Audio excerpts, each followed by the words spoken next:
الحمد لله رب العالمين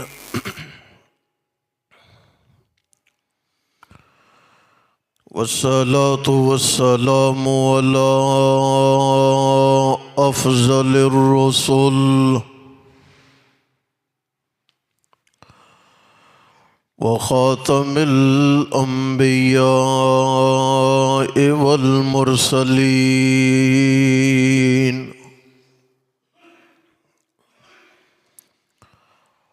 وعلى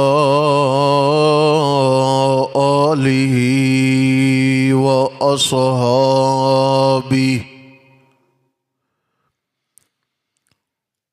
وذرياته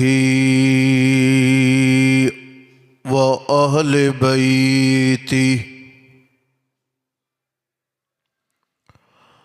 وعترته والناس أجمعين.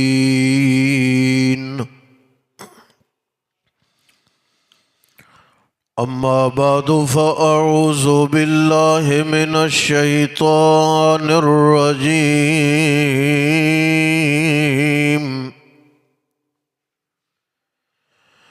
بسم الله الرحمن الرحيم.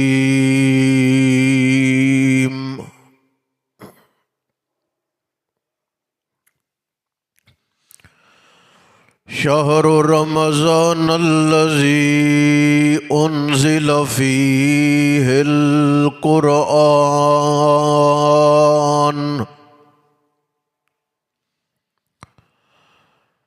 هدى للناس وبينات من الهدى والفرقان.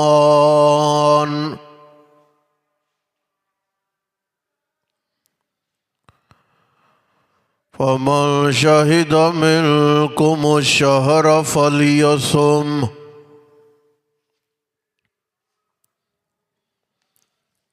ومن كان مريضا ولا سفر فعدة من أيام أخر.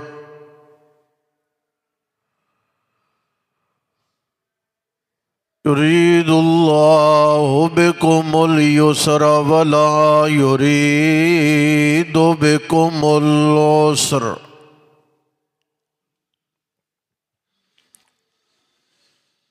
ولتكملوا العدة ولتكبروا الله على ما هداكم وَلَعَلَّكُمْ تَشْكُرُونَ.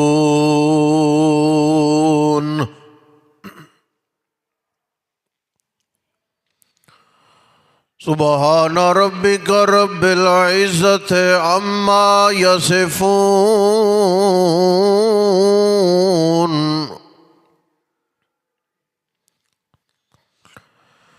وسلام على المرسلين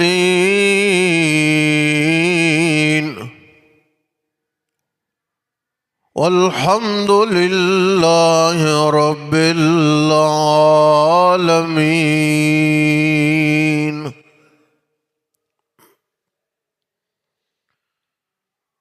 اللهم صل على محمد وعلى آل محمد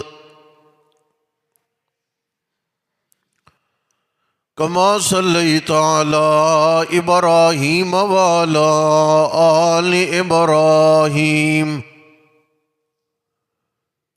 إنك حميد مجيد. اللهم بارك على محمد وعلى آل محمد كما باركت على إبراهيم وعلى آل إبراهيم إنك حميد مجيد.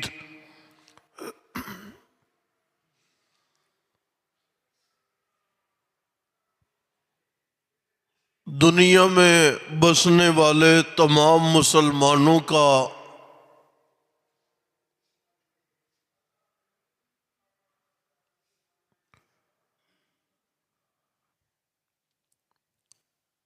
یہ احساس بیدار ہو چکا ہے کہ رمضان کا مہینہ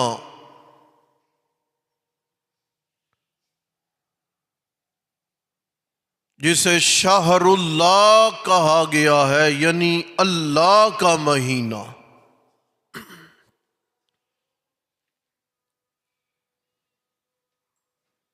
وہ آ چکا ہے۔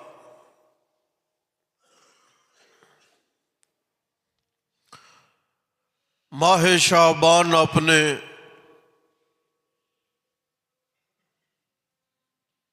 آخری گنے چنے دن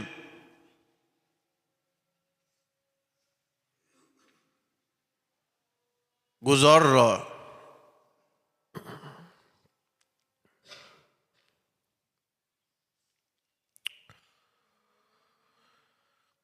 جب رمضان آتا ہے اور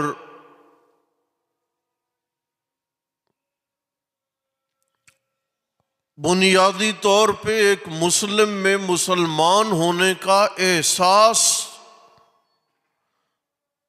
طاقت پکڑ جاتا ہے اور گناہوں کا احساس کمزور ہونے لگتا ہے۔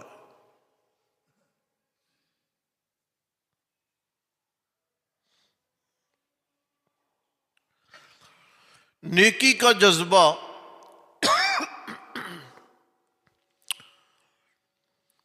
اللہ کی خوشنودی اور اللہ کی فرما برداری کا جذبہ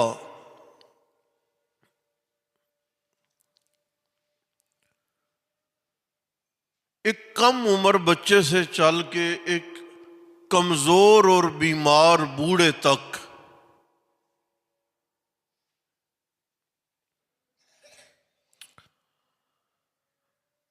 بیمار و بوڑھا بھی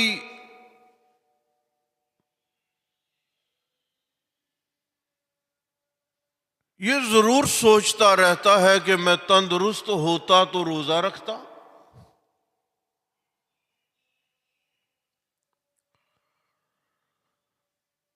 اور مسلمان گھروں میں پیدا ہونے والے بچے اور بچیاں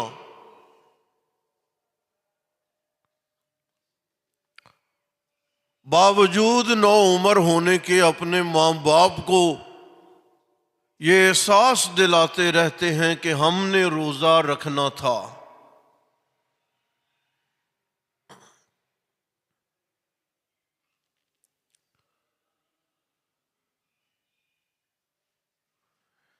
آنے والا رمضان آتا ہے اور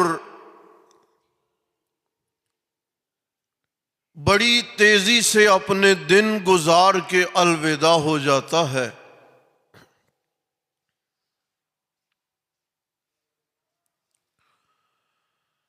جیسے رمضان آنکھوں سے اوجھل ہوتا ہے اور ہم دوسرے مہینوں میں قدم رکھنے لگتے ہیں،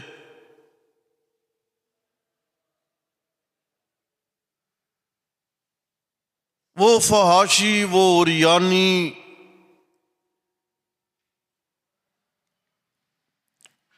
واپس پلٹنے لگتی ہے اور مسجدیں ویسے کی ویسے ویران ہونے لگتی ہیں۔ دیکھنے والوں نے یہ بھی دیکھا ہے، کوئی بڑا لمبا چوڑا وقت درکار نہیں ہوتا، آخری رمضان کو نماز مغرب پہ بھری مسجدیں بر وقت چاند کے نظر آ جانے کا پتہ ملنے پہ اگلا دن تو اگلا دن ہوا، اسی عشاء پہ خالی ہو جاتی ہیں۔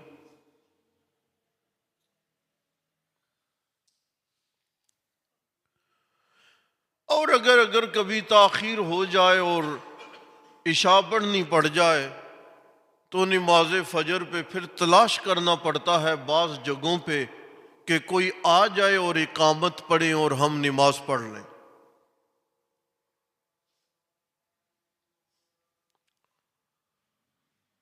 ہمارا اسلام آئے دن کمزور ہو رہا ہے،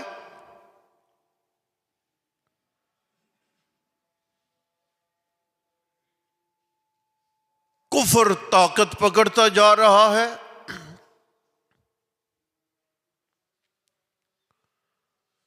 مسلمانوں کی اسلامی ثقافت ٹوٹتی جا رہی ہے،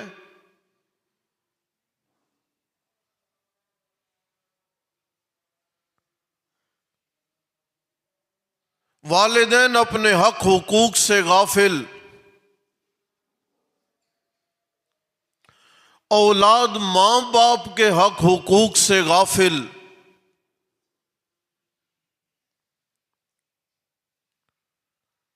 جیسے جیسے وقت گزرتا ہے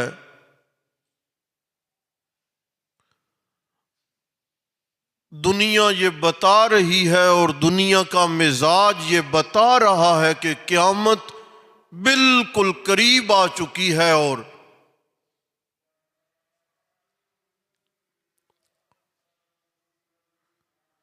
مجھے یہ نہیں سنانا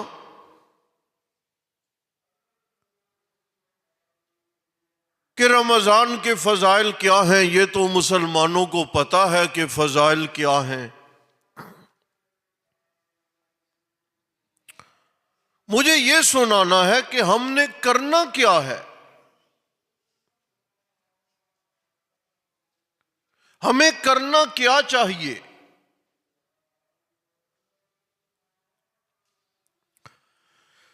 رمضان کے مہینے میں 5 وقت کی پڑھی جانے والی نماز بقیہ 11 مہینوں میں ہمیں بوجھ کیوں لگنے لگتی ہے؟ سن رہے ہو؟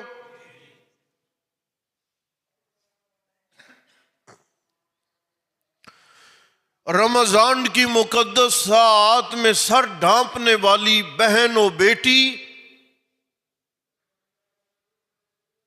غیر رمضان میں چادر و دوپٹے کو اپنے لیے بوجھ کیوں سمجھتی ہے؟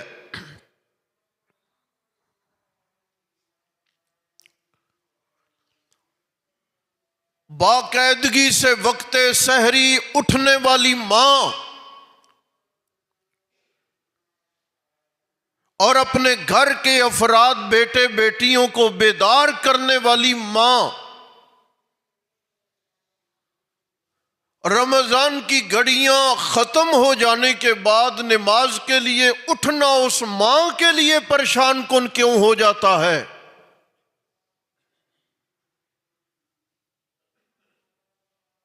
فکر مندی کی چیز تو یہ ہے۔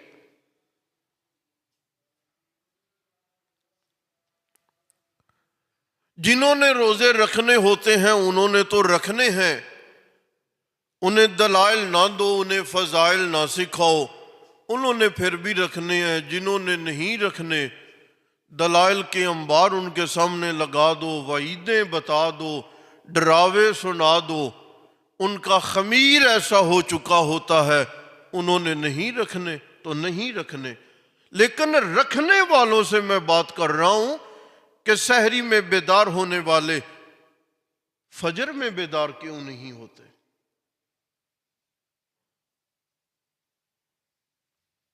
معقول بات ہے نا؟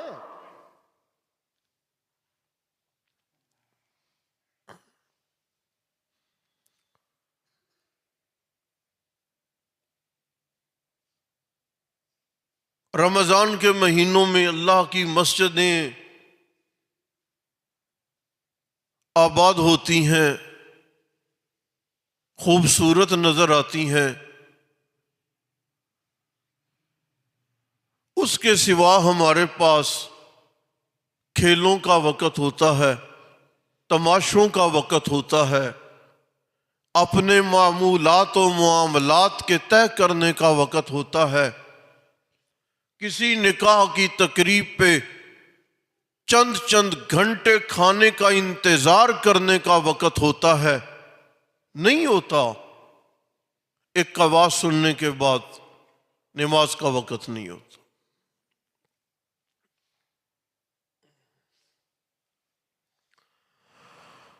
شہر رمضان الذی انزل فیہ القرآن ھدی للناس وبینات من الھدی والفرقان۔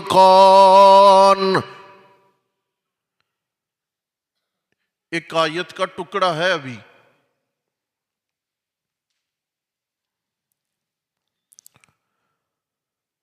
شہر رمضان، یہ رمضان کا مہینہ ہے لوگو،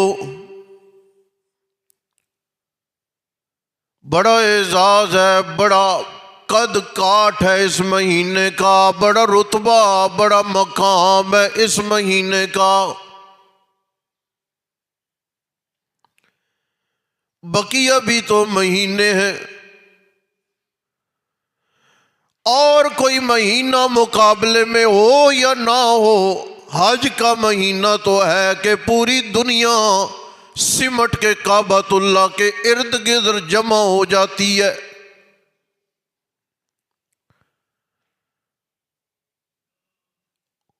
اور مشترکہ آواز بلند ہوتی ہے، لبیک اللہم لبیک، مولا ہم کام کاج چھوڑ کے تیرے در پہ حاضر ہو گئے۔ ہے نا یہ مہینہ؟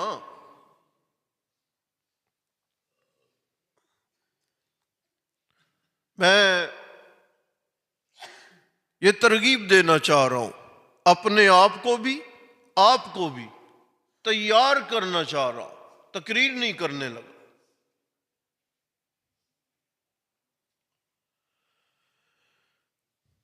سارے مہینے مقابلے کے نہ صحیح، لیکن حج کا مہینہ تو بڑا قیمتی ہے۔ اے مولا، آپ نے رمضان کا بڑا خصوصیت کے ساتھ نام لیا۔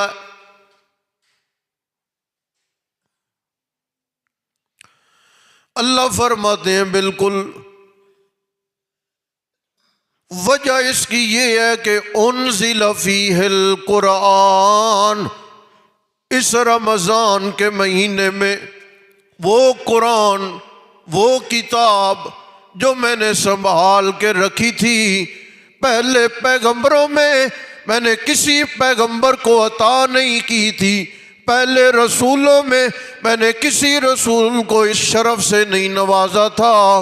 اس مہینے میں اللہ نے لوح محفوظ سے سارے کا سارا قرآن آسمان دنیا پہ اتار دیا، اور پھر آسمان دنیا سے یہ قرآن کبھی ایک آیت، کبھی 4 آیتیں، کبھی 10 آیتیں، کبھی 1 سورت، کبھی 2 سورتیں کر کے 23 سالوں کے عرصے میں نے اپنے نبی کے سینے پہ نازل فرما دیا۔ اور کمال کی بات یہ ہے کہ حضرت آدم توبہ کی قبولیت کے لیے، میں اللہ سے صلح کرنے کے لیے میرے سامنے دعائیں کرتے رہے، اپیل کرتے رہے، منت سماجت کرتے رہے، 1 2 4 دن نہیں، 2 4 سال نہیں، بلکہ 40 سال کا زمانہ میں اللہ کے سامنے رجوع کیا، میں اللہ کی جانب انہوں نے رخ کیا، میں اللہ سے مانگا، تو میں نے 40 سال کی محنت کے بعد انہیں ایک آیت عطا کی ہے، فَتَلَقَّى آدم من ربہ کلمات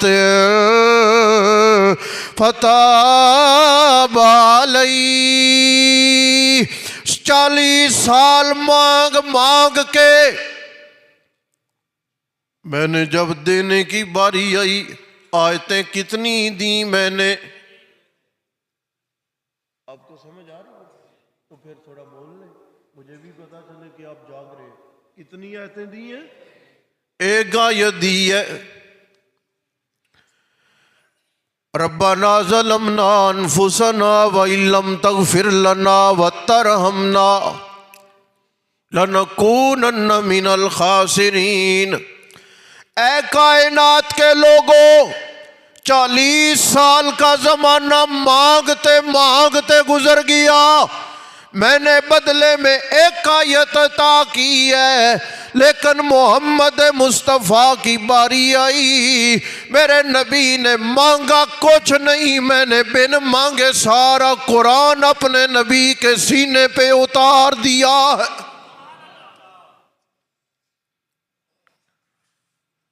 انزل فیہ القرآن، یہ قرآن جس کی ایک آیت میں نے 40 سالوں کے بعد دی ہے اپنے نبی کو، وہ قرآن میں نے رمضان کے مہینے میں اتارا ہے۔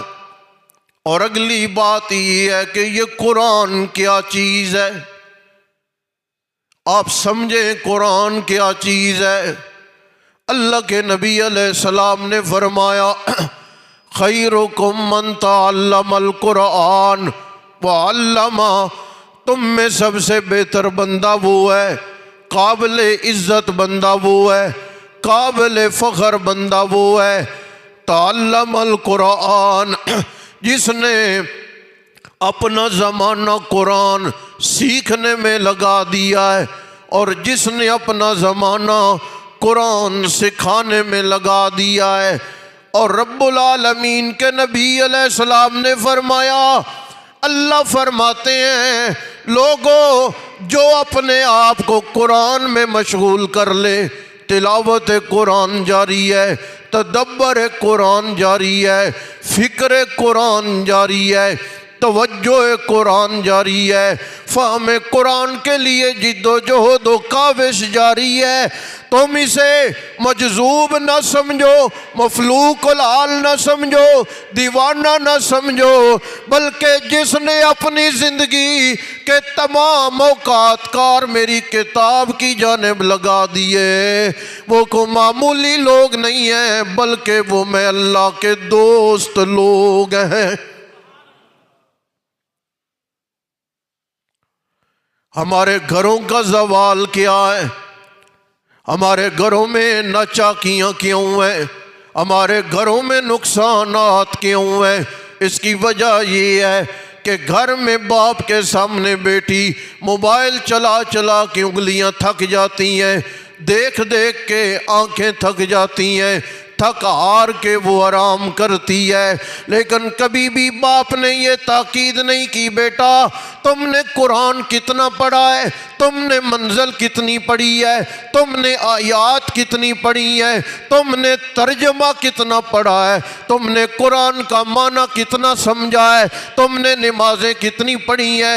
میں پہلے بھی کہتا ہوں جس زمانے میں گھر کے بڑے اپنے دن کا آغاز تلاوت قرآن سے کرتے تھے، دودھ بکتا نہیں تھا لیکن گھر میں برکات تھی، دودھ بکتا نہیں تھا لیکن گزر بسر ہو جاتی تھی، دودھ بکتا نہیں تھا لیکن گھروں میں خوشحالی تھی۔ قرآن ختم ہو گیا، دودھ بکنے لگ گیا، خوشحالیاں ختم ہو گئی، قرضے بڑھ گئے، رونقیں ختم ہو گئی، ہر کسی نے الگ رخ کر لیا، گھروں کے دسترخوان سمٹ کے رہ گئے، ہر بیٹا الگ گئے، بھائی الگ گئے، بہن الگ گئے، کسی کی موافقت نہیں ہے، کسی کا باہمی تعلق نہیں ہے، کسی کا مشورہ ایک نہیں ہے، کوئی ایک دوسرے کے لیے خیر خواہ نہیں ہے، مفادات کو ترجیح ہو گئی ہے۔ اس لیے اگر اپنے گھروں کی خوشحالی لانا چاہتے ہو تو قرآن کی جانب پلٹنا پڑے گا۔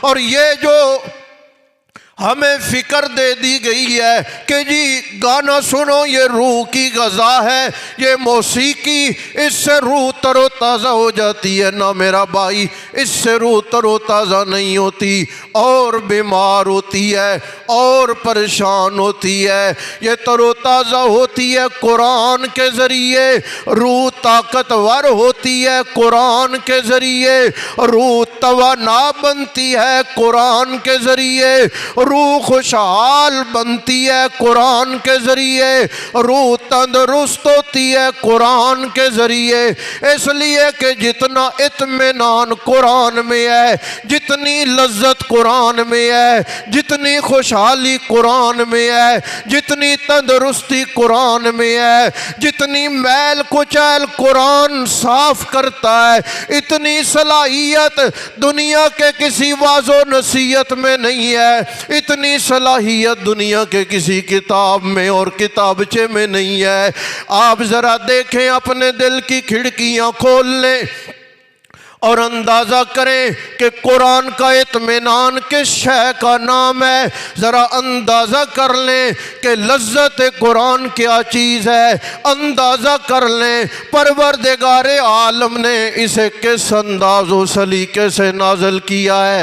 سنیے گا ذرا قرآن، اللہ کریم نے فرمایا ان فی خلق السماوات والارض واختلاف اللیل والنہار والفلک التي تجري في البحر بما ينفع الناس وما أنزل الله من السماء من ماء فأحيا به الأرض بعد موتها وبث فيها من كل دابة وتصريف الرياح والسحاب المسخر بين السماء والأرض لآيات لقوم يعقلون ومن الناس من يتخذ من دون الله اندادا يحبونه كحب الله والذين آمنوا اشد حبا لله ولو يرى الذين ظلموا اذ يرون العذاب ان القوة لله جميعا وان الله شديد العذاب۔ اتنا اطمینان قرآن میں، اتنا سکون قرآن میں۔ ان بہنوں سے سوال کر، ان بوڑھیوں سے سوال کر، ان بزرگوں سے سوال کر کہ جنہوں نے اپنے دن کا آغاز تلاوت قرآن سے کیا ہے، جنہوں نے اپنے دن کا اختتام سورہ واقعہ سے کیا ہے، جنہوں نے رات اپنے بستر پہ جانے سے پہلے سورۃ الملک پڑھی ہے۔ آپ ذرا ان سے سوال کریں کہ تمہاری زندگی میں اطمینان کدھر سے آ گیا، تمہاری زندگی کا سکون کہاں سے آ گیا۔ وہ آپ کو بتانے لگ جائیں گے کہ اللہ کا قرآن کہتا ہے الا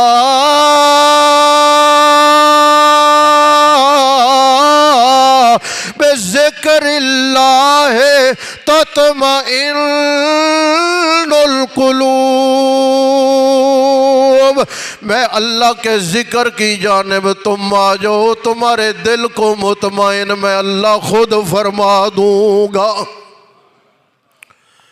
میرے دوستو، ضرورت ہے قرآن کی جانب آنے کی۔ اگر ہم صحیح معنوں میں قرآن کی جانب راغب ہو گئے تو مسجدیں ویران نہیں رہ جائیں گی۔ اگر ہم نے قرآن کو سمجھ لیا، ہمارے گھروں کی خوشحالیاں لوٹ آئیں گی، بہن بھائی کے اختلافات کا خاتمہ ہو جائے گا، باپ بیٹے اور بیٹی کے درمیان محبت و اخوت پلٹ کے آ جائے گی۔ ہم نے قرآن چھوڑا ہے، رحمت الہی نے ہمیں چھوڑ دیا ہے، ہم نے قرآن کو کمر کی ہے، رب العالمین نے ہماری جانب سے رخ موڑ لیا ہے۔ اللہ کو اپنی جانب متوجہ کرنا ہے، اللہ کی رحمتوں کا نزول حاصل کرنا ہے، اللہ کی مہربانیوں کو سمیٹنا ہے، صرف دامن نہیں پھیلانا بلکہ قرآن کی جانب آنا ہے۔ اس لیے اللہ فرماتے شہر رمضان الذی انزل فیہ القرآن، رمضان کا شرف یہ ہے، احترام یہ ہے، رمضان کی وقت یہ ہے، رمضان کی قدر و قیمت یہ ہے۔ انزل فیہ القرآن،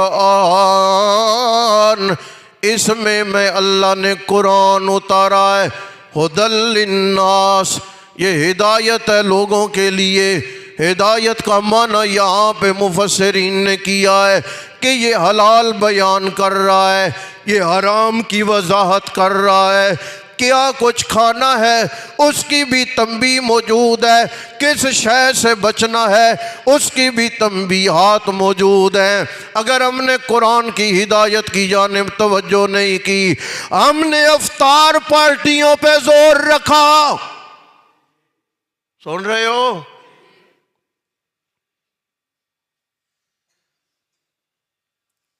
گھڑی کدھر ہے؟ ادھر کہاں کی؟ بس ٹھیک ہے، رہنا تھا۔ ہم نے افطار پارٹیوں پہ زور دے دیا، نہ خود روزہ رکھا نہ کسی دوسرے کا روزہ۔ ہمسایہ غریب ہے، بیچارہ بیمار ہے، مر گیا ہے، ادویات نہیں ہے، ہمسائے کے پاس صبح کھانے کے لیے کچھ نہیں، ہم نے کیا کیا؟ اپنے سے زیادہ سٹیٹس والے لوگوں کو بلایا۔ ہم نے پارٹیاں نہیں کی، ہم نے اجر کی نیت نہیں کی، بلکہ ہم نے یہ بہانہ بنایا بڑے لوگوں کے ساتھ تعلقات بنانے کا۔ میں رائے دینے لگا ہوں، افطاری سے منع نہیں کر رہا، پابندی نہیں لگا رہا، سنت نبوی ہے، لیکن آپ اس کے مزاج کو سمجھے۔ یہ افطار کیا چیز ہے، اس کے مزاج کو سمجھیں۔ وہ غریب جس کے دسترخوان میں وسعت نہیں ہے اسے افطار کروائیں تاکہ دعا نکلے اور روزے کا اجر پورا ہو جائے۔ آپ نے تعلقات بڑھانے کی نیت کرنی ہے تو یاد رکھو، افطار کے ذریعے دنیا والوں سے نہیں بلکہ دنیا بنانے والے سے رابطہ قائم کر لیں۔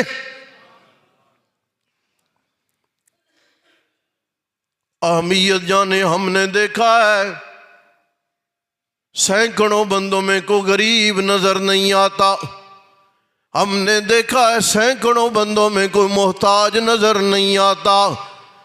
ہم محتاجوں کے گھروں سے آنکھیں بند کر کے باہر نکل جایا کرتے ہیں، اسے بلانے کی کیا ضرورت ہے؟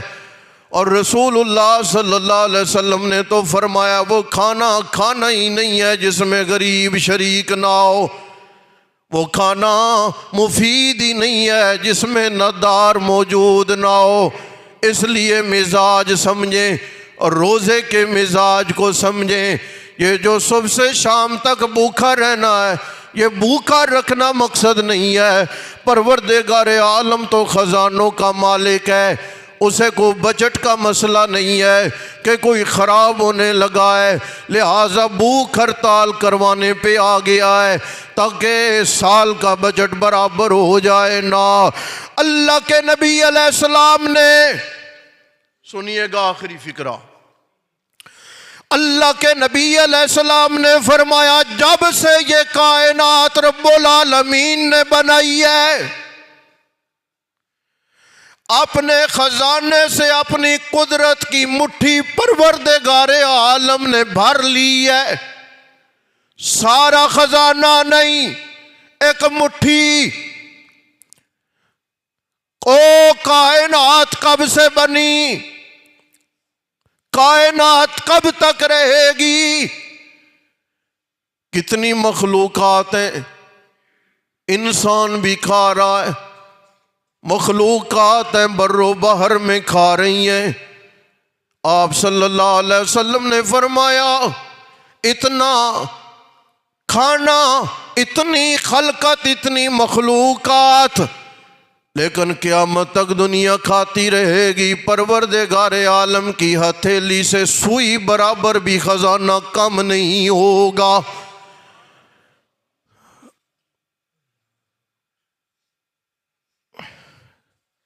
بات آ گئی ہے ایک میں، توجہ ہے آپ کی تو سن لیں پھر۔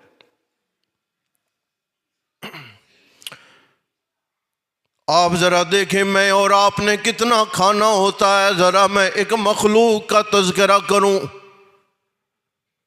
حضرت سلیمان پیغمبر نے درخواست کی ہے پروردگار عالم میں بادشاہ ہوں، ساری کائنات کی میں ایک مہینے کی دعوت کرنا چاہتا ہوں۔